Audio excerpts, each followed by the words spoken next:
It's been a while since I've made these churros, so I'm going to have Angel, my daughter, help me with this stuff here. We don't argue with the boss, so we get to work with Angel's help. Begin with 1 cup of water, 2.5 tablespoons of cinnamon and sugar, 2 tablespoons of vegetable oil. Then on medium heat, bring to a boil.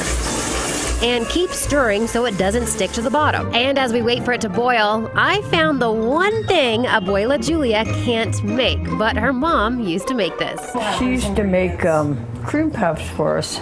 And the cream puffs I never could get. I never did make them. I tried, and they always fell. Well, everything else she makes is fab, so those are some good odds. After the mixture begins to boil, remove from heat. Now we stir in 1 cup of flour and mix until it forms a ball. It takes just a few minutes. She doing it right?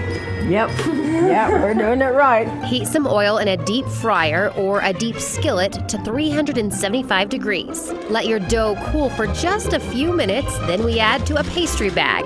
If you don't have one, you can use a Ziploc bag and cut the tip off. Abuela Julia now throws a tiny piece of dough into the oil to see if it's hot enough. If it rises to the top, it's ready. Begin squeezing it into the oil and fry until brown. You can make them as long or as bite-sized as you like. Once they brown, coat them in cinnamon and sugar while they're still hot. And now we try them. It's good? Because her recipe's a little different from yours? No, not the same. It's good? Too bad. That's the way we make them. There you have it, another favorite. Get Abuela Julia's recipe on our website at KOB.com and see where their food truck Stuffed Less will be next.